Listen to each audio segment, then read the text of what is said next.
السلام ورحمۃ اللہ وبرکاتہ۔ الحمد للہ وکفا وسلام علی حبیبہ المصطفیٰ، اما بعد فاعوذ باللہ من الشیطان الرجیم، بسم اللہ الرحمن الرحیم۔ ان اللہ وملائکتہ یصلون علی النبی یا ایہا الذین آمنوا صلوا علیہ وسلموا تسلیما۔ اللہم صل علی سیدنا محمد وآلہ واصحابہ وبارک وسلم صلاة دائمة سرمدا ابدا۔ بسم اللہ الرحمن الرحیم۔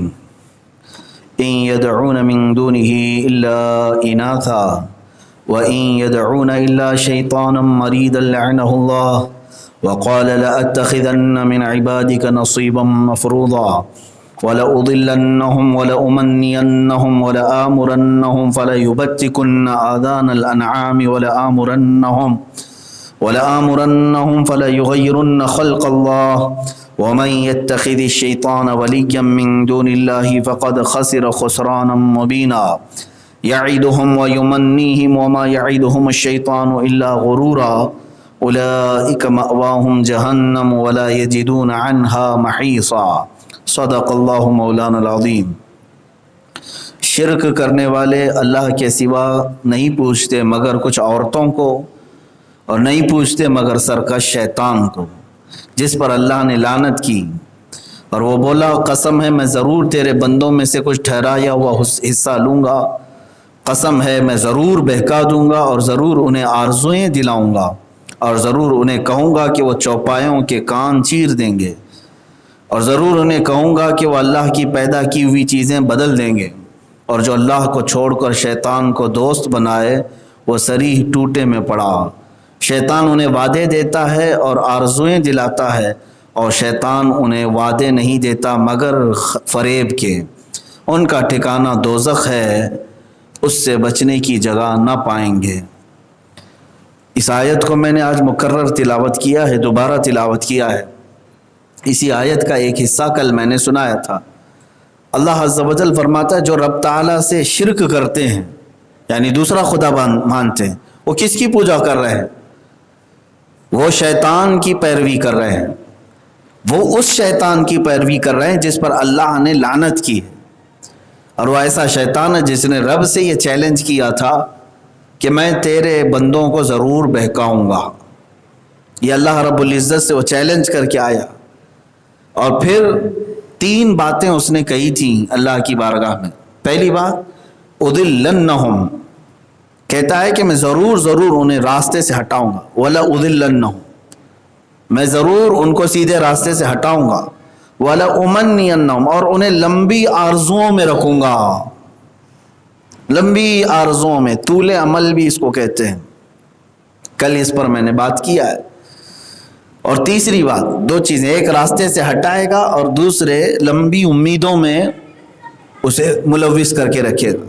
تیسری بات ہے وہ کہتا ہے کہ میں انہیں حکم دوں گا، کس کو؟ اللہ کے بندوں کو۔ یہ اللہ سے کہہ رہا ہے شیطان، میں تیرے بندوں کو حکم دوں گا کہ وہ تیری بنائی ہوئی چیزوں کو بگاڑ دیں گے، تخلیق کو بگاڑیں گے، خلق خدا کو بگاڑیں گے۔ وہ کیا بگاڑیں گے، کس طرح بگاڑیں گے، بہت لمبی تفصیل ہے اس کی۔ یہ 3 باتیں اس نے رب تعالیٰ سے کہی کہ میں یہ 3 چیزیں جا کر کے تیرے بندوں کے ساتھ کروں گا، راستے سے ہٹانا، لمبی امیدوں میں انہیں رکھنا، اور پھر انہیں خلق خدا کے بدلنے پر اکسانا۔ یہ تینوں چیزیں شیطان آج کر رہا ہے، سب کے ساتھ کر رہا ہے۔ سیدھے راستے پر جانے والے کے لیے وہ 1000 ہیلے بہانے، بہت ساری چیزیں لا کر کے اس راستے سے انہیں ہٹا دیتا ہے۔ نماز کے لیے جا رہا تھا، اچانک فون آ گیا، کچھ نہ کچھ ایسا بہانہ بنا کہ وہ مسجد پہنچتے پہنچتے رہ گیا۔ شیطان یہاں سے خوش ہوتا ہے کہ میں اس کو اس کے راستے سے ہٹا دیا۔ کوئی طالب علم دین کا علم حاصل کرنے کے لیے جا رہا تھا، اس کے دل و دماغ میں دنیا کی ایسی محبت اور باہر کی ایسی خواہشات ڈالا کہ وہ اس راستے کو چھوڑ کر ہٹ ہی گیا، اس راستے سے ہی اسے ہٹا دیا۔ اور ہم بچوں کو دیکھتے رہتے ہیں، ہمیشہ میں دارالعلوم کے بچوں کو اسی بات کی نصیحت کرتا ہوں، جانتے ہیں ان کی فضیلت کیا ہے؟ ایک بچہ جو اپنا گھر چھوڑ کر آتا ہے اور مہمان رسول بنتا ہے، جب وہ قرآن کو حفظ کر رہا ہوتا ہے یا عالم دین بن رہا ہوتا ہے، اس کے بارے میں حدیث پاک ہے، میرے آقا صلی اللہ علیہ وسلم فرماتے ہیں اگر وہ طالب علم کسی بستی کے قبرستان کے پاس سے گزرے تو اللہ 40 دن کے لیے عذاب اٹھا لیتا ہے۔ کیوں اتنی فضیلت ہے اس کی؟ کیوں اتنی فضیلت ہے؟ اس کی وجہ یہ ہے کہ یہ طالب علم 100 شیطانوں سے روزانہ لڑتا ہے۔ علم دین حاصل کرنے والے کے پیچھے 100 شیطان لگ جاتے ہیں جو اسے راستے سے ہٹانا چاہتے ہیں، الگ الگ خواہشات ڈالیں، اسے کبھی ماں باپ کی یاد لے آئیں، کبھی اسے دنیا اچھی بنا کر کے پیش کریں، کبھی اسے باہر کی زندگی کے مزے دکھائیں۔ ان تمام چیزوں کو ذہن میں بٹھاتے بٹھاتے وہ اس راستے کو چھوڑ کے بھاگ ہی جاتا ہے۔ کچھ لوگ چلے جاتے ہیں، میں نے اپنے تجربے میں بھی دیکھا ہے، ایسے بھی طلبہ ہمارے ساتھ موجود جو 27 پارے حفظ کیے اور چھوڑ دیے، 3 پارے باقی رہ گئے تھے حافظ قرآن بننے کے لیے، وہ ابھی بھی ہے موجود ہے، اب گیریج کا کام کرتے کرتے وہ 27 پارے بھی بھول چکا۔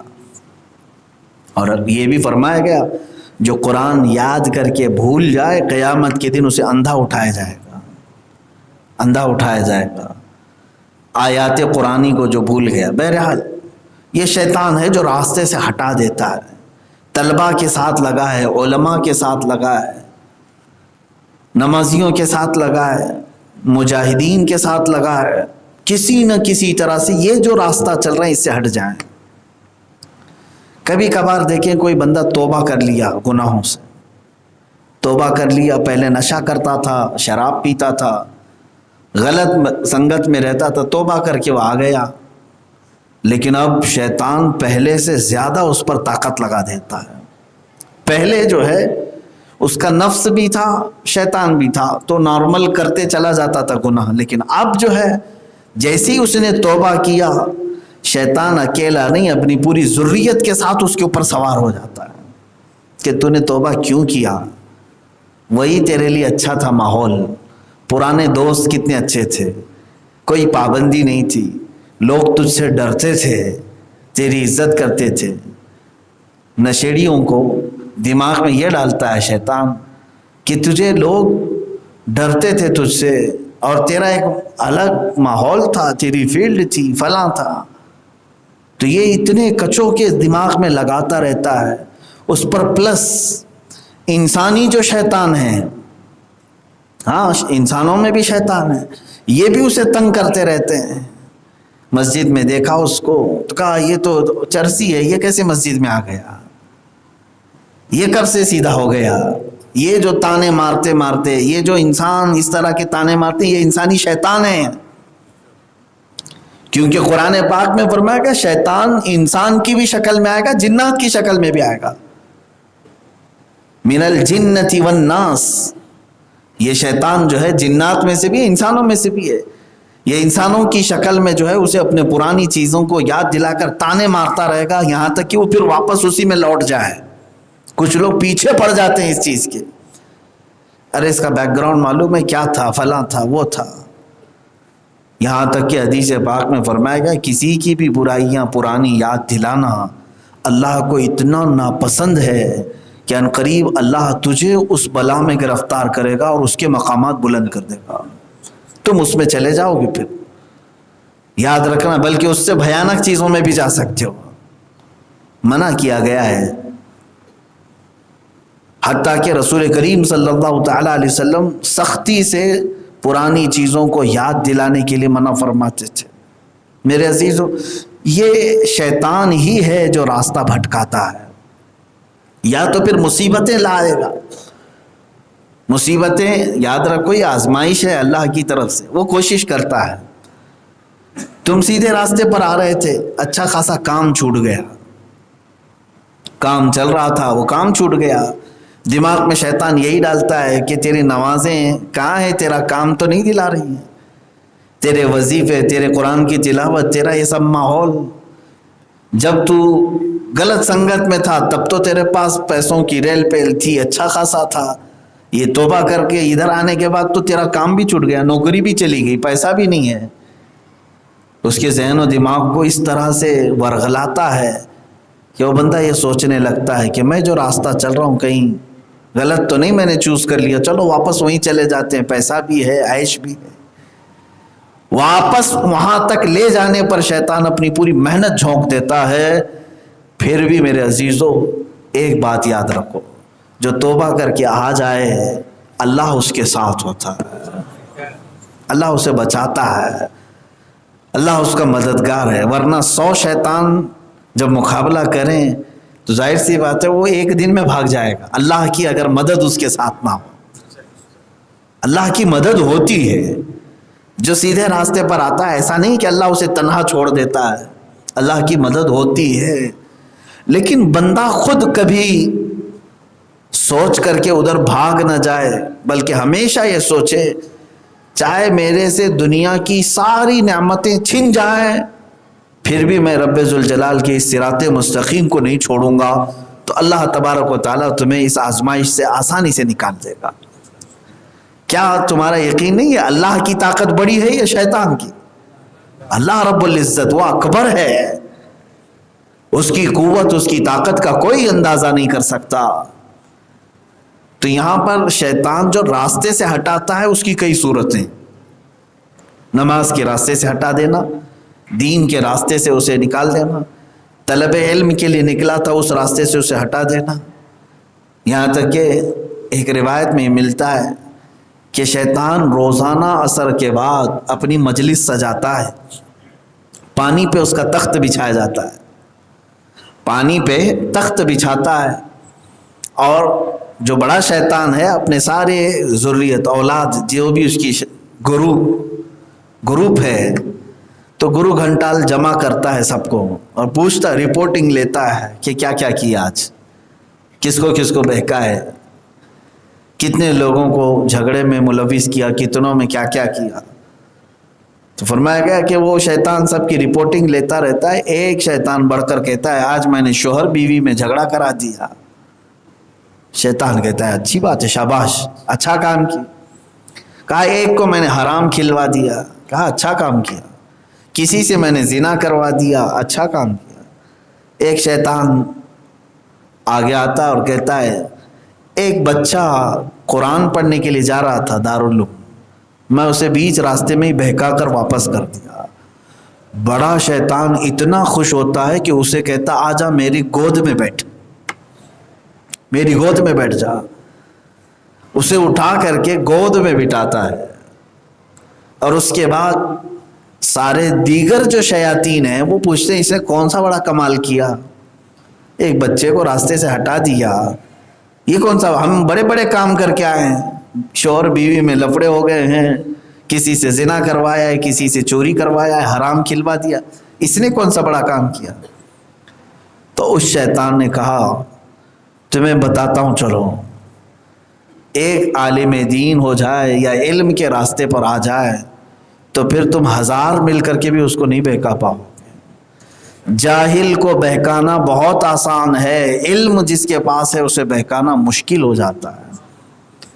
یہ حدیث پاک میں آپ کو بتا رہا ہوں، اللہ کے نبی صلی اللہ علیہ وسلم نے فرمایا کہ فقیہ واحد اشد علی الشیطان من 1000 عابد. ایک فقیہ کہتے ہیں جسے علم فقہ حاصل ہو، جو شریعت کو جانتا ہے.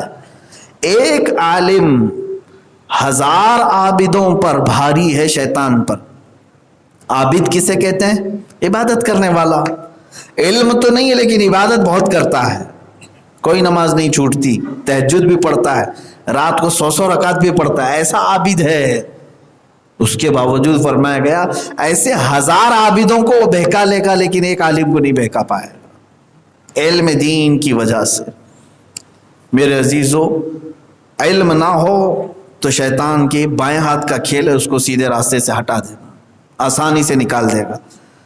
اس کی ایک مثال بتائی گئی، شیطان اپنی ذریت کو لے کر کے گیا، چلو میں دکھاتا ہوں تم کو ایک معاملہ.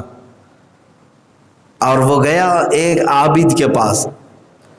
عابد عالم نہیں تھا لیکن تھا، جیسے آج بہت سارے پیر بنے ہوئے ہیں لوگ، علم دین تو ہے نہیں لیکن پیر بن گئے، کیونکہ بغیر محنت کا بزنس ہے، آسانی سے کوئی کچھ نہیں پوچھتا وہاں پہ۔ اور ایسے ایسے لوگ ہیں جن کو نہ نماز کے مسائل معلوم ہے، نہ وضو اور طہارت، اور نہ تجوید کے قرآن پاک کا اعوذ باللہ بسم اللہ صحیح نہیں پڑھ سکتے۔ وہ لوگ بڑے بڑے گدیاں سنبھالے ہوئے ہیں، اللہ ہدایت عطا فرمائے قوم۔ ایسے ایک جاہل عابد کے پاس گیا جو اپنی حجرے میں بیٹھا ہوا تھا، خانقاہ پہ بیٹھا ہوا تھا۔ شیطان ایک بہت خوبصورت لباس پہنا، سفید لباس، اور اتنا سج سنور کر کے رات کے وقت گیا، ایک گدھا لے کر کے گدھے کو اتنا تیار کیا، اس کو پر لگایا اور حجرے میں جا کر دستک دیا۔ وہ عابد شب زندہ دار رات کو عبادت کرتے تھے، کھولا انہوں نے تو یہ بالکل خوبصورت ایک بزرگ آیا ہے۔ پوچھا کون ہے آپ؟ تو اس نے کہا میں جبرائیل امین ہوں۔ تو انہوں نے فوراً دروازہ کھولا، آئیے کیسے آنا ہو؟ تو اس نے کہا اللہ کو آپ کی عبادت بڑی پسند آئی اور رب تبارک و تعالیٰ آپ کو معراج میں بلا رہا ہے، اللہ آپ کو معراج میں بلا رہا ہے، آپ کی عبادتیں اس درجے کو پہنچ گئیں کہ اس روئے زمین پر اب آپ کی طرح سجدہ کرنے والا بھی نہیں۔ پھول گیا، کہا کہ چلو جلدی جلدی چلتے ہیں، معراج میں رب نے بلایا ہے۔ اب یہ جاہل عابد کے متعلق شیطان کی ذریت وہ دیکھ رہی ہے پیچھے سے، کیسے جائیں گے؟ باہر جو گدھا کھڑا تھا کہا یہ براق ہے، یہ سواری ہے، آپ کے لیے لے کر آیا ہوں۔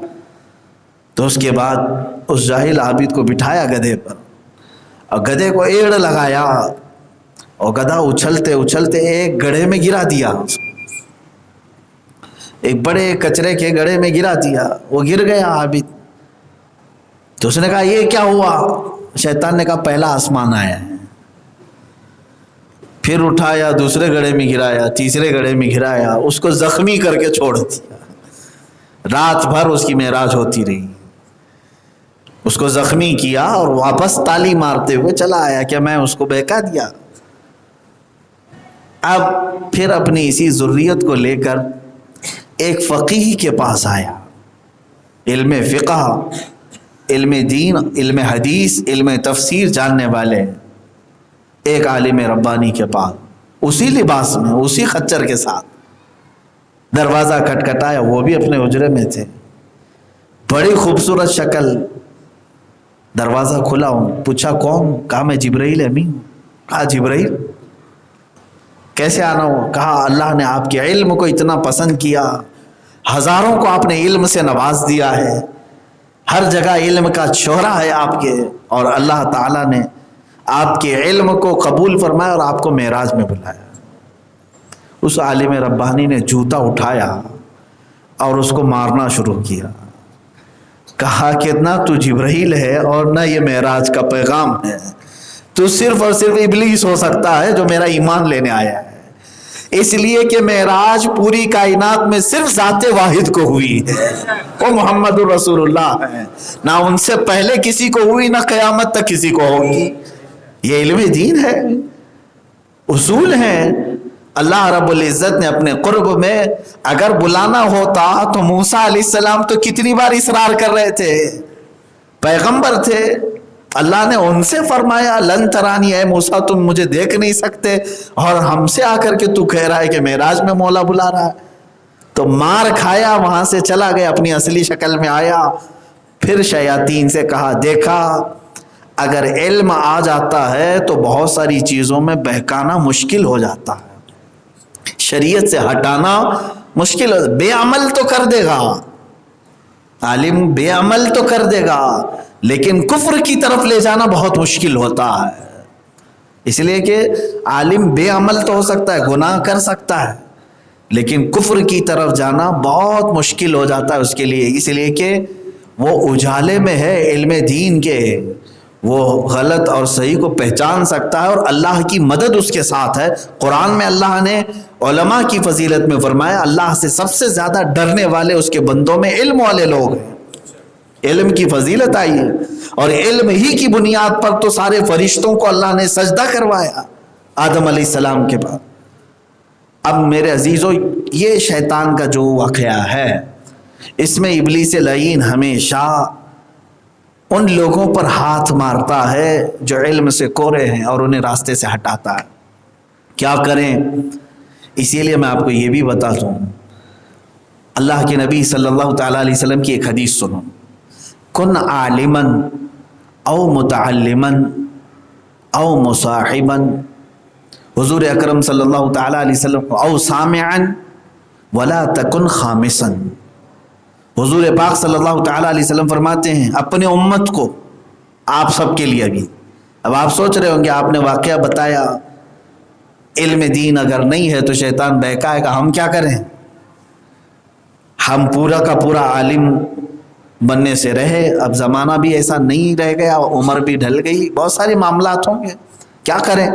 حدیث رسول پڑھو، میرے آقا فرمان کن عالما، عالم بن جاؤ نمبر 1، او متعلما، یا طالب علم بن کر کے رہو، سیکھنے والا بن کر کے رہو. عالم نہیں بنے، طالب علم تو بن سکتے ہو، اس کی لمٹ ہی نہیں ہے، موت تک طالب علم رہ سکتا ہے آدمی. آج آپ بیٹھے ہیں سیکھنے ہی کے لیے بیٹھے نا، اس میں نہ عمر کا تقاضا ہے، کچھ بھی نہیں ہے، بوڑھے بھی ہیں اس میں، جوان بھی ہیں اور بچے بھی ہیں، اور سب متعلم ہیں، سب طالب علم ہیں، سیکھنے کے لیے بیٹھے ہوئے ہیں. تیسری چیز میرے آقا صلی اللہ علیہ وسلم نے فرمایا او سامعن، طالب علم نہیں بن سکتے، روزانہ پابندی سے نہیں جا سکتے، تو کم سے کم عالم کو سننے والا بنو، سننے والا بنو. اور یہ نہیں، حضور پاک صلی اللہ علیہ وسلم نے فرمایا او مصاحبن، یا تو کم سے کم دوست بن کر کے رہو. عالم نہیں بنے، متعلم نہیں بنے، سن بھی نہیں رہے، دوست تو بن کر کے رہو.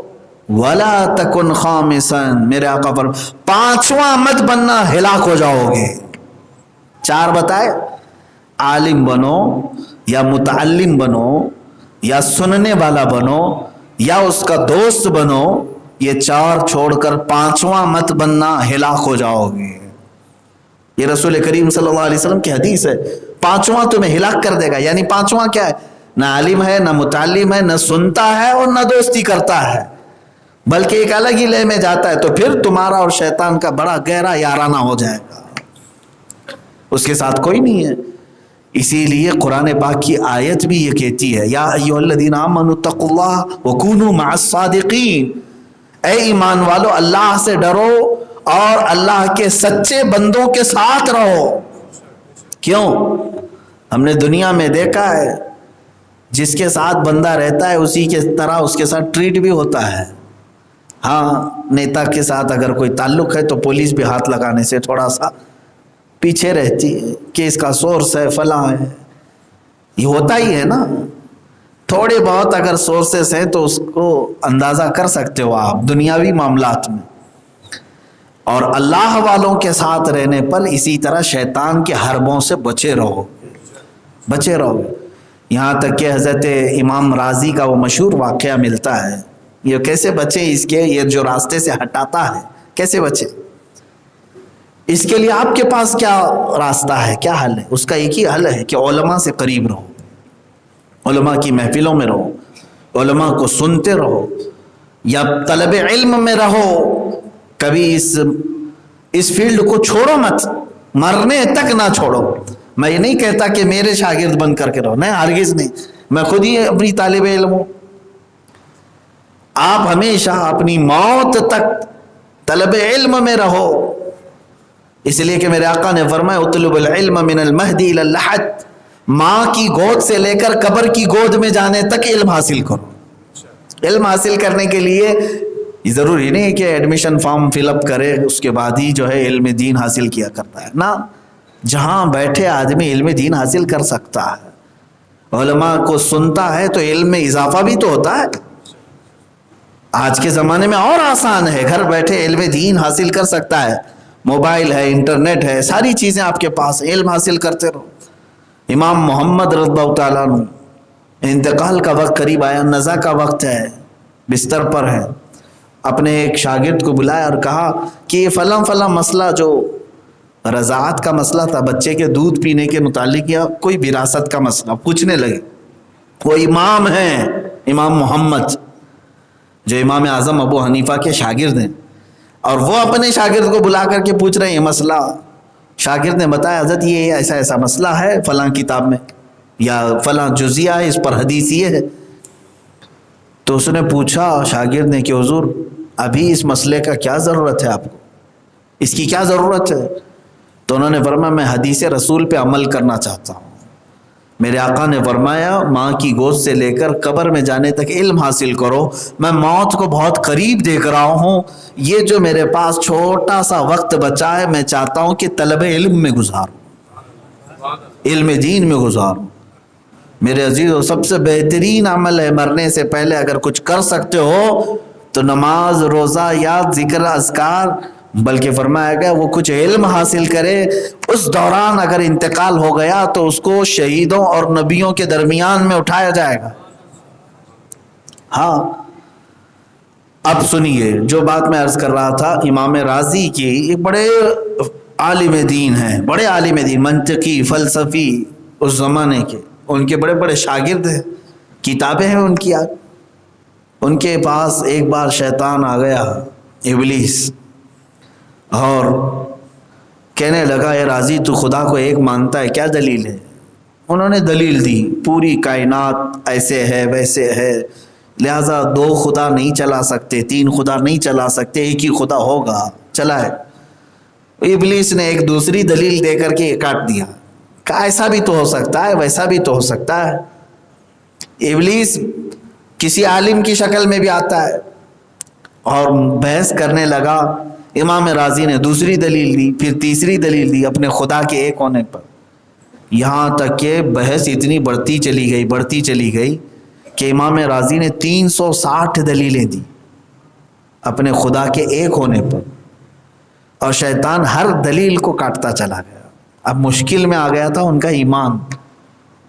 کہیں یہ نہ ہو کہ ظاہر سی بات ہے آدمی ہر بار اس کی دلیل کاٹ دی جائے تو سوچنے پر مجبور ہو جاتا ہے، کہیں ایسا تو نہیں کہ سامنے والا صحیح بول رہا میں اب تک غلط ہی تھا. تو اب جب یہ تزلزل آ گیا تو انہوں نے سوچا میں اب کیا دلیل دوں. اس وقت نسبت بچا لیتی ہے. امام رازی کے پیر و مرشد تھے حضرت نجم الدین کبریٰ رحمۃ اللہ تعالی علیہ. ایک سچا مرشد اپنے مرید کے حالات کو بھی دیکھتا ہے. وہ محسوس کر رہے تھے کافی دور سے، انہوں نے وہیں سے آواز لگائی اپنے مرید کو کہ اے رازی یہ جو تیرے پاس آ کر بیٹھا ہے یہ عالم نہیں، یہ ابلیس لعین ہے، اس سے تو کیا بحث کر رہا ہے؟ انہوں نے اپنے مرید سے کہا کیا اس سے یہ کیوں نہیں کہہ دیتا کہ میں اپنے خدا کو بغیر دلیل کے ایک مانتا ہوں، میں دلیل ہی نہیں دینا چاہتا. تو یہ بات جیسی امام رازی کے کان میں آئی انہوں نے فوراً کہا کہ تو ابلیس لعین ہے اور میرا ایمان پر تو خطرہ بن کر آ گیا تھا، میں اب خدا کے ایک ہونے پر تجھے کوئی دلیل نہیں دوں گا، میں نے خدا کو ایک مان لیا. وہ وہاں سے نکلا ہنستے ہوئے شیطان، اور کیا کہا کہ اس مقام پر میں نے کئی لوگوں کا ایمان لے لیا، اگر تیرا وہ پیر نہ ہوتا تو میں تو آج تجھے لے لیا ہوتا. تو میرے عزیزو یہاں سے پتہ یہ چلتا ہے کہ سچوں کی صحبت بھی ہمارے ایمان کی حفاظت کرتی ہے. اب یہی ایک آپ کے پاس بھی اپائے ہے، حل ہے. عالم نہیں بنے تھے، متعلم نہیں بنے تھے تو کسی شیخ کامل کی اور کسی عالم بعمل کی صحبت ضرور اختیار کریں، اور جب کبھی شکوک و شبہات آنے لگیں تو فوراً محفل میں بیٹھ کر کے ان شکوک کو دور کر لیں. کبھی ایک بات یہ بھی میں بتا دوں، اللہ کا نظام کیسے ہے. دن بھر میں کچھ آپ کے دل میں وسوسے چل رہے تھے، خطرات منڈلا رہے تھے، یا کوئی سوال گردش کر رہا تھا، اور کبھی ایسا ہوتا ہے کہ کچھ ایسے وسوسے اور ایسے سوالات آتے ہیں کہ پوچھیں تو کس سے پوچھیں، لیکن وہ لوگ محفل میں آتے ہیں. اتفاق ایسا ہوتا ہے کہ وہ پورے بیان میں کچھ نہ کچھ ان کو مل ہی جاتا ہے. ہوتا ہے ایسے. ہم کو علم غیب نہیں کس کے دل میں کیا ہے، آپ کے دل میں کیا چل رہا ہے، آپ کے ذہن میں کون سا سوال ہے، کیا وسوسہ ہے، ہمیں یہ نہیں معلوم. لیکن اللہ اپنے حبیب کی امت کے لیے علماء کو القاء فرماتا ہے، یہ ذریعہ بناتا ہے رب تعالیٰ کہ ایک بندہ اس محفل میں آیا ہے اپنے دل کی اصلاح کے لیے، تو یہاں سے وہ چیزیں ظاہر ہو جاتی ہیں کہ اس کا دل مطمئن ہوتا ہے۔ یہ علاج ہے۔ کئی لوگوں نے ہم سے یہ بات بھی کہا کہ ہم پوچھنا چاہتے تھے لیکن الحمدللہ ہم کو جواب مل گیا۔ ایسا نہیں ہے کہ میں آپ کے علم غیب جانتا ہوں یا تینوں کے علم کو جانتا ہوں، نہیں، ہرگز نہیں۔ میں ایک نارمل سا بندہ ہوں، عام سا بندہ ہوں، لیکن اللہ اپنے بندوں کی حفاظت کا یہ انتظام فرمایا ہے، یہ نظام ہے۔ بہرحال اب سنیے دو باتیں جو اور رہ گئی۔ ایک تو راستے سے وہ ہٹاتا ہے، تو اس سے بچنے کا ایک ہی طریقہ کہ اللہ والوں کی صحبت اختیار کرو یا علم دین کے راستے پر آ جاؤ، صحیح اور غلط کو پہچانو، تاکہ شیطان کبھی بھی تمہیں کوئی چیز چمکا کر کے پیش کرے تو تمہیں پتہ چل جائے کہ نہیں، یہ شریعت سے ہٹی ہوئی چیز سیدھا راستہ ہو ہی نہیں سکتا۔ اچھا، شیطان کہاں تک طاقت لگا سکتا ہے میں آپ کو بتاؤں سیدھا راستے سے ہٹانے کے لیے؟ میں اور ایک مثال آپ کے سامنے رکھتا ہوں۔ پتہ نہیں اگر آپ سب کے پاس، جیسے ابھی کسی کا دیکھ لیتے ہیں کسی کو، ارے وہ بابا بہت پہنچے ہوئے ہیں، کیوں پہنچے ہوئے ہیں؟ کہا میں گیا، میرے دل کی بات کر دی بابا نے۔ ارے وہ تو کبھی کسی سے بھی ہو سکتا ہے، کبھی کسی سے بھی کچھ ہو سکتا ہے، یہ اس کے پورے شریعت پر یا اللہ تک پہنچے ہوئے ہونے کی دلیل نہیں۔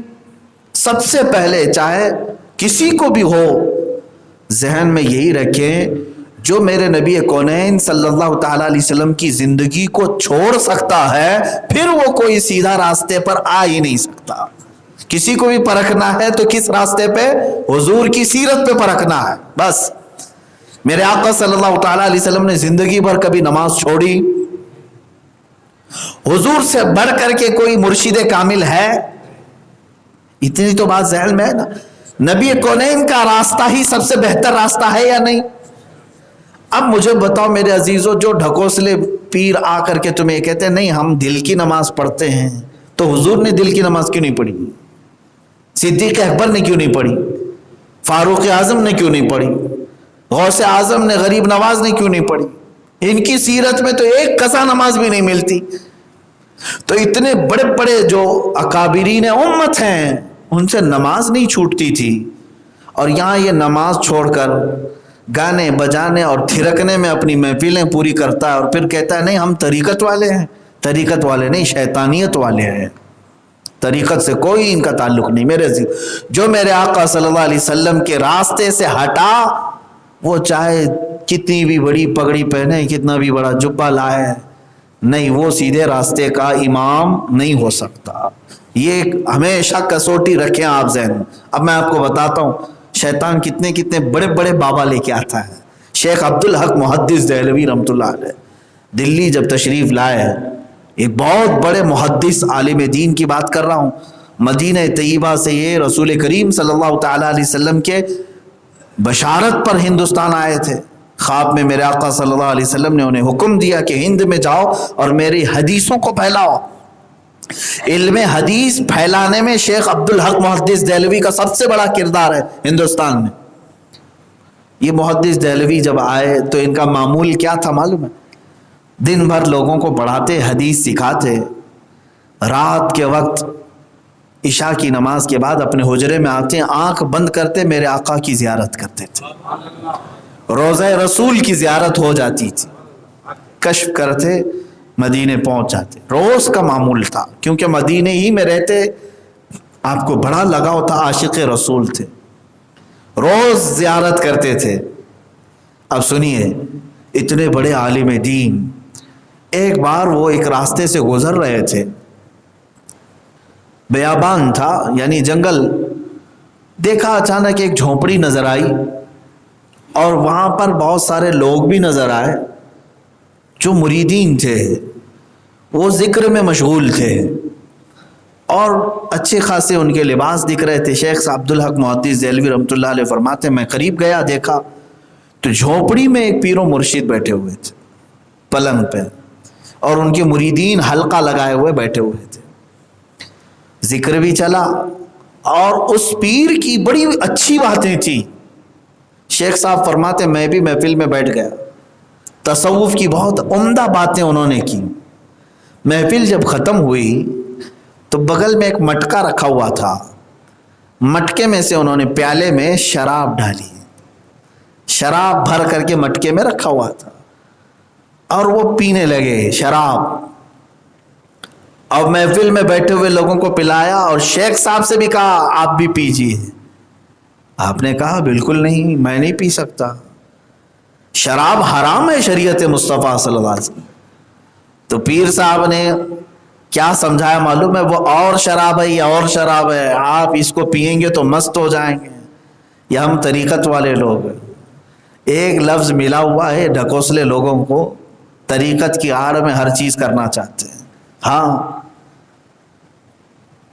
وہ بابا کہنے لگے کہ یہ طریقت والا جام ہے, اس کو پی لیجئے. شیخ صاحب رحمۃ اللہ علیہ نے فرمایا نہیں میں نہیں پی سکتا. اچھا آپ سنیے سب سے بڑا ان کے اوپر کیا معاملہ ہوا. 2-3 بار پیش کرنے پر شیخ صاحب نے نہیں پیا تو سیدھے بابا نے کیا کہا معلوم ہے, اے عبدالحق محدث دہلوی, آپ جو روزانہ شام کو رات کو دیدار کرتے ہو مدینے کا وہ میں بند کرا دوں گا. یہ کیسے معلوم ہوا بابا کو؟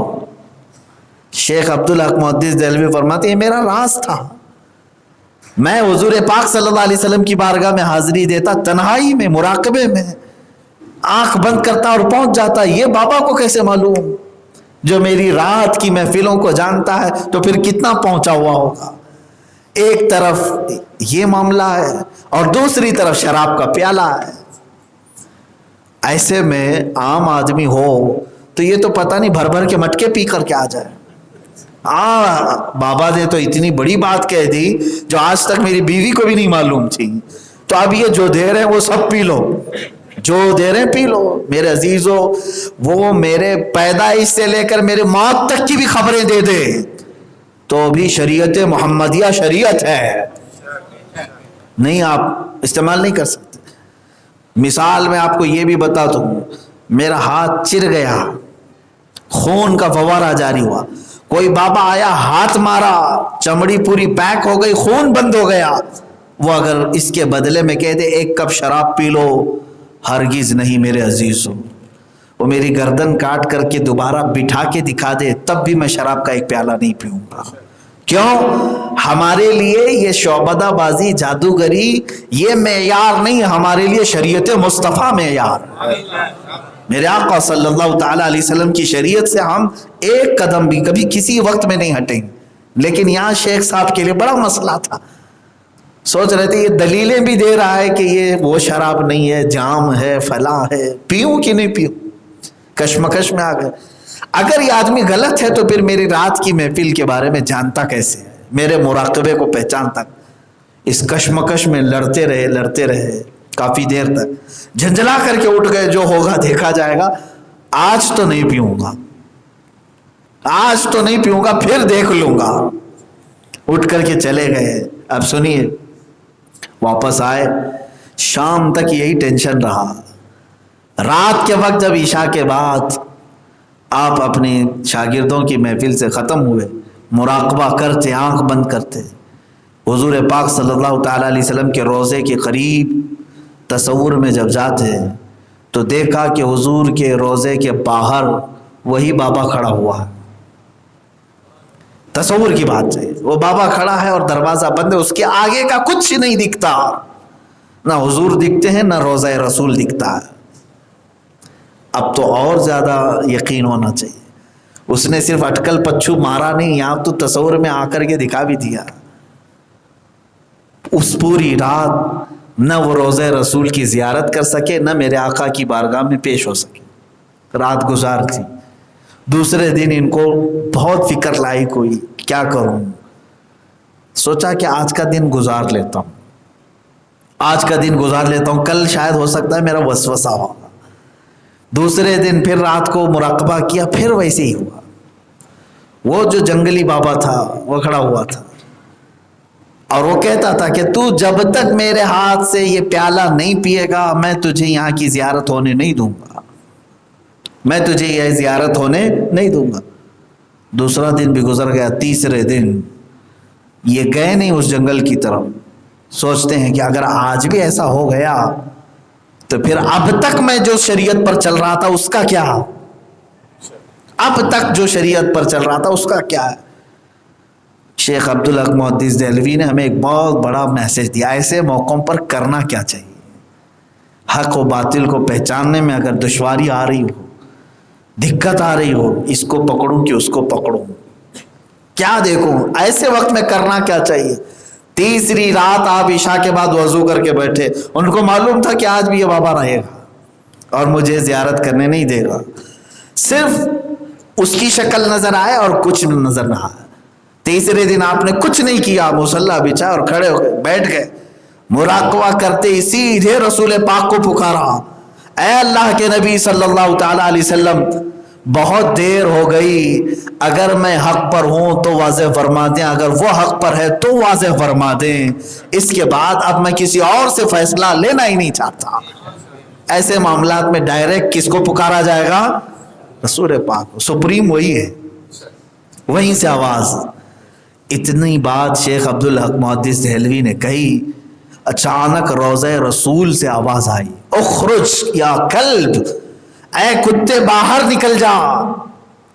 اتنا حضور کے روضے سے آواز آئی، جو بابا کھڑا تھا وہ وہاں سے بھاگ گیا۔ حضور کی دربار سے آواز کیا آئی؟ اے کتے باہر چلا جا۔ اور پھر روضہ رسول کی زیارت ہوئی اور میرے آقا کی بھی زیارت ہوئی۔ شیخ عبدالحق محدث دہلوی سجدے میں گر گئے اور کہا، اللہ نے اپنے حبیب کی شریعت کو بچایا۔ اب سنیے، اس کے بعد دوسرے دن یہ اٹھے، دل کا اطمینان ہو گیا، سوچا کہ اس کے پاس جاؤں کہ نہیں جاؤں، دیکھوں کہ نہیں دیکھوں، کہا دیکھ لیتا ہوں۔ اس نے کہا تھا زیارت ہونے نہیں دوں گا، لیکن میں تو زیارت کر لیا، 2 دن تو نہیں دیا، تیسرے دن تو ہو گئی۔ اب یہ اس راستے پر گئے تو دیکھا وہاں پر جھوپڑی ٹوٹی ہوئی ہے، مرید بکھرے پڑے ہیں، کپڑے بٹے ہیں، کوئی نہیں دکھ رہا ہے۔ یہ گئے، جا کر کے جلدی سے ان لوگوں کو اٹھا، کہا کہاں ہے پیر صاحب، کہاں گئے بابا؟ تو لوگ سب بچھک کر کے اٹھے اور کہا کہ کیا بتائیں، عجیب سا ہو گیا۔ کہا کیا؟ کل کی رات ہم سب بیٹھے ہوئے تھے، بابا ہمارے آنکھ بند کر کے بیٹھے ہوئے تھے، کچھ کر رہے تھے، عمل کر رہے تھے، اچانک ہماری جھونپڑی میں ایک زلزلہ، طوفان جیسی ہوا آئی اور ہمارے بابا کتا بن گئے اور ہماری جھونپڑی سے کتا بن کر کے نکل گئے۔ شیخ عبدالحق محدث دہلوی نے فرمایا، تمہارے بابا بنے نہیں، ہمارے مرشد نے انہیں بنایا۔ یہ رسول پاک صلی اللہ تعالی علیہ وسلم کی ایک نگاہ تھی جو اپنوں کو بچایا اور باطل کو ان کا مقام دکھایا۔ ہر آدمی اپنے مقام پر آئے گا میرے عزیزو، بس یہ ہے کہ تمہارا امتحان ہوگا کہ کہیں تم اس طرح سے ایسے چکما دکھانے والے، چکا چون دکھانے والوں کے پیچھے پڑ کر کے میرے نبی کی شریعت کو چھوڑتے ہو یا پھر اس پر قائم رہتے ہو، یہ دیکھا جائے گا۔ تو وہ کیا تھا بابا؟ وہ کون تھا؟ کوئی بابا نہیں، کسی سلسلے کا نہیں، وہ شیطان تھا، ابلیس لعین تھا۔ ابلیس کو اللہ نے اتنی طاقت دی، کوئی بھی شکل اختیار کرنے کی، لوگوں کے ذہنوں پر جانے کی اسے طاقت دی گئی۔ وہ خوابوں میں بھی آتا ہے، بستروں پہ آتا ہے، گھروں کے اندر آتا ہے، یہاں تک کہ حدیث میں ملتا ہے کہ شیطان تمہارے جسم میں خون کی طرح دوڑتا ہے، خون کی طرح دوڑتا ہے، یہ ناف کے راستے سے داخل ہوتا ہے۔ اسی لیے بعض بزرگوں نے فرمایا، نماز جیسی ہم رکعت باندھتے ہیں، ناف کے نیچے ہم اپنے دونوں ہاتھ باندھ لیتے ہیں نا نماز، کیوں؟ اس لیے کہ فرمایا گیا کہ جیسے ہی رکعت باندھتا ہے آدمی تکبیر تحریمہ، تو پھر شیطان اس کے ناف کے نیچے کے راستے سے نکل کر کے پورے جسم میں اسے برے وسوسات ڈال کر کے اس کی نماز خراب کرتا ہے۔ تو تکبیر تحریمہ ہی میں باندھ لو تاکہ وہ اندر نہ جائے۔ یہ بعض بزرگوں نے فرمایا ہے۔ میرے عزیزو، ابلیس لعین کو اللہ نے اتنی طاقت دی ہے کہ وہ کوئی شکل اختیار کرے، کبھی عورت بنے گا، کبھی مرد بنے گا، کبھی مخنث بنے گا، کبھی جانور بنے گا، کسی بھی شکل میں آئے گا وہ بہکائے گا، لیکن آپ کو ڈرنے کی ضرورت نہیں، شیطان سے کوئی بھی نہ ڈرے، شیطان سے کوئی نہ ڈرے، شیطان کی اپنی کوئی حیثیت نہیں ہے، کوئی حیثیت نہیں ہے، وہ شعبدہ بازی تو کر سکتا ہے لیکن رحمان کی طاقت و قوت ہمارے ساتھ، اللہ ہمارے ساتھ ہے، یہ یقین ہمیشہ رہے۔ ہم نے بعض بچوں کو اور بچیوں کو سنا ہے کہ شیطان کا نام لے کر کے ڈراتے ہیں۔ میرے عزیزو، کون سا خوف، کس بات سے ڈرتے ہو؟ اللہ کا بندہ شیطان سے کبھی نہ ڈرے۔ شیطان اگر قریب میں آ بھی جائے اپنی اصلی شکل میں تو اس کا ہاتھ بھی پکڑ لو، وہ تمہیں موت نہیں دے سکتا، موت تو حیات صرف رب قدیر کے پاس ہے، نہیں دے گا۔ ہاں تمہیں ہو سکتا ہے کہ کچھ نقصان پہنچائے، کچھ بھی کرے، اتنا تو کوئی دوسرا بھی کر لیتا ہے نا، تو ڈر کس بات کا؟ شیطان سے نہ ڈرے، شیطان سے کوئی خوف نہ ہو، وہ کچھ نہیں کر سکے گا تمہارے ساتھ۔ ہاں بھیانک شکلیں لا کر کے ڈرانے کی کوشش کرے گا، لیکن رحمان کے بندے وہ ہیں جو اس سے خوف نہیں کرتے۔ اب یہ تھا راستے سے ہٹانے کے اس کے جو طریقے ہیں، وہ کیا کیا بن کر کے آتا ہے، کیا کیا دکھاتا ہے۔ آج کے مسلمانوں کو میں یہی کہتا ہوں کہ چھوٹی موٹی چیزوں سے بہک جانے والے لوگ پھر جب دجال آئے گا تو کیسے محفوظ رہو گے، کیسے دین پر قائم رہو؟ وہ تو مردے کو تمہارے سامنے زندہ کر کے دکھائے گا، بارش برسا کے دکھائے گا، چٹکی مارے تو زمین سے سبزہ نکل جائے گا، اور اپنی جیب سے جتنی چاہے سونے کے سکے نکال کر تمہارے سامنے پھینک دے گا۔ تو پھر یہ دولت کی ہوس رکھنے والے لوگ تو پتہ نہیں دجال کو کبھی مان لیں گے۔ اسی لیے ہمیشہ بات یاد رکھو۔ آج یہ ایک حدیث پاک میں نے پڑھا، قیامت کے قریب دریائے فرات سے سونے کا پہاڑ نکلے گا۔ عراق میں ہے یہ دریائے فرات، حدیث میں ہے، سونے کا پہاڑ نکلے گا، ہر کوئی وہ سونا لینے کے لیے وہاں دوڑ پڑے گا، یہاں تک کہ قتل و غارت ہوگی، اتنا قتل ہوگا کہ 100 میں سے 99 مر جائیں گے، ایک بچے گا، اتنے لوگ مارے جائیں گے وہ سونا لینے کے لیے۔ لیکن میرے آقا صلی اللہ علیہ وسلم نے فرمایا تمہاری زندگی میں اگر وہ پہاڑ ظاہر ہو جائے تو تم میں سے کوئی بھی اس میں سے ایک تنکا بھی نہ لے ورنہ ہلاک ہو جاؤ۔ تو بہرحال یہ دولت کی ہوس رکھنے والے شیطان سے قریب ہو جائیں گے، دجال سے قریب ہو جائیں گے، اس کے بہکاوے میں آ جائیں گے۔ ہمارے ذہن و دماغ میں ہمیشہ یہ بات رہے کہ سب سے بڑھ کر کے میری نظر میں رسول پاک کی شریعت ہے، میرے آقا کی شریعت ہے۔ اس سے جو ہٹا وہ پھر چاہے کسی خاندان کا ہو، کسی دربار کا ہو، یا کسی جگہ کی ڈگری کا فارغ ہو، شریعت سے ہٹا ہے تو پھر وہ رسول کریم صلی اللہ تعالیٰ علیہ وسلم تک پہنچانے والا نہیں ہو سکتا۔ یہ معیار رکھو، انشاءاللہ العزیز شیطان کے حربوں سے محفوظ رہو گے، بچے رہو گے۔ بہت سارے نوجوانوں کو دوست آتے ہیں، سوالات ڈالتے رہتے ہیں دماغ میں، ارے ایسا ہے، تمہیں پتہ ہے، تم کو کیا معلوم ابھی کلمے میں کتنے خدا ہیں؟ مولانا لوگ تھوڑی نہ بتاتے ہیں، لا الہ الا اللہ ہے، اس میں تو کئی خدا ہیں، تمہیں کیا معلوم ہے؟ اور اس طرح کی بات ہے، محمد الرسول اللہ، خالی کلمہ تم نے پڑھا ہے، تمہیں تھوڑی نہ معلوم ہے محمد کی شکلیں 8 ہیں، معاذ اللہ، 7 زمینوں پر ہے، ایک اس زمین پر ہیں، فلاں فلاں۔ تو نیا نوجوان سوچتا کیا ایسی بھی کچھ چیزیں ہیں، ایسی چیزیں لے کر کے آتے ہیں ہمارے بچے۔ میرے عزیزو ہمیشہ یہ بات یاد رکھنا، تم کس سے سن رہے ہو، یہ باتیں تمہارے ذہن میں کون ڈال رہا ہے؟ پہلے یہ دیکھو کیا وہ جو تم سے سوال کر رہا ہے یا جو ذہن میں تمہاری بات ڈال رہا ہے وہ میرے آقا صلی اللہ علیہ وسلم کی محبت میں فنا ہے، شریعت مصطفیٰ کا پورا کامل پیروکار ہے؟ تو پھر کان لگا کر کے سنو اس کی بات۔ اور اگر وہ خود حضور پاک کی محبت میں نہیں ہے، شریعت پر عمل کرنے والا نہیں ہے، تو سیدھے یہ سمجھ لینا یہ میرا دوست نہیں، آج اس کی شکل میں کوئی شیطان آیا ہے۔ ہاں اس کو بولنا مت کہ شیطان ہے، سمجھ جانا، نہیں تو جھگڑا ہو جائے گا۔ آپ کے پرانے دوست کو آپ نے کہہ دیا آج تو شیطان ہے تو اسے برا لگے گا، لیکن آپ سمجھ جانا کہ پرانے دوست کی شکل میں بھی شیطان آئے گا۔ جب اس طرح کی باتیں شریعت سے ہٹ کر ذہن میں آئیں تو سمجھ لینا کہ یہ میرے اوپر حملہ شروع کر چکا ہے۔ اعوذ باللہ من الشیطان الرجیم کثرت سے پڑھیں۔ جب برے وسوسے آئیں، برے خیالات آئے، یہاں تک کہ مسلم شریف کی حدیث ہے، حضور صلی اللہ علیہ وسلم فرماتے ہیں شیطان آتا ہے اور یوں کہتا ہے زمین کو کس نے پیدا کیا؟ تم کہتے ہو اللہ نے پیدا کیا۔ وہ پھر سوال کرتا ہے آسمان کو کس نے پیدا کیا؟ تم جواب میں کہتے ہو دل ہی دل میں اللہ نے پیدا کیا، یہ بھی اللہ نے پیدا کیا، وہ بھی اللہ نے پیدا کیا، سب اللہ نے پیدا کیا۔ تمہاری سوچوں کو لیتے جاتا ہے کہاں تک؟ یہاں تک کہ یہ دل دماغ میں ڈالتا ہے اللہ کو کس نے پیدا کیا؟ حضور نے فرمایا شیطان وہاں تک تمہیں لے جاتا ہے، اور کبھی یہ خیال کراتا ہے چلو اس سے پہلے کیا تھا؟ آدم علیہ السلام، ان سے پہلے کیا تھا؟ ان سے پہلے کیا تھا؟ یہ زمین سے پہلے کیا تھا؟ آسمان سے پہلے کیا تھا؟ وہ سب سے پہلے اللہ تھا۔ پھر دماغ میں ڈالتا ہے اللہ سے پہلے کیا تھا؟ یہی تو بہت سارے بہکے ہوئے ہیں، گمراہ ہیں۔ حدیث میں ہے جب اس طرح کے خیالات آنے لگیں تو سمجھ لو کہ شیطان تمہاری نسوں میں دوڑ رہا ہے، اس وقت فوراً اس جگہ کو چھوڑ کر کے اٹھو اور اعوذ باللہ من الشیطان الرجیم پڑھو، اللہ حفاظت فرمائے گا۔ دو وظیفے ہیں اس سے بچنے کے، ایک اعوذ باللہ من الشیطان الرجیم پڑھو، اور دوسرے 100 مرتبہ دن میں لا حول ولا قوت الا باللہ العلی العظیم پڑھیں۔ اللہ شیطان کے وسوسوں سے بچاتا ہے۔ بہت سارے لوگ ہم سے پوچھتے بھی ہیں نماز میں جو وسوسے آتے ہیں اس کے لیے کیا کریں؟ اس کے لیے یہ وظیفہ بہت بہتر ہے کہ 100 مرتبہ عصر کے بعد یا پھر فجر کے بعد آپ دن میں ایک بار پڑھ لیا کریں لا حول ولا قوت الا باللہ العلی العظیم۔ مولا تعالیٰ اس کے حربوں سے اور اس کے وسوسوں سے بھی محفوظ رکھے گا۔ وآخر دعوانا الحمدللہ۔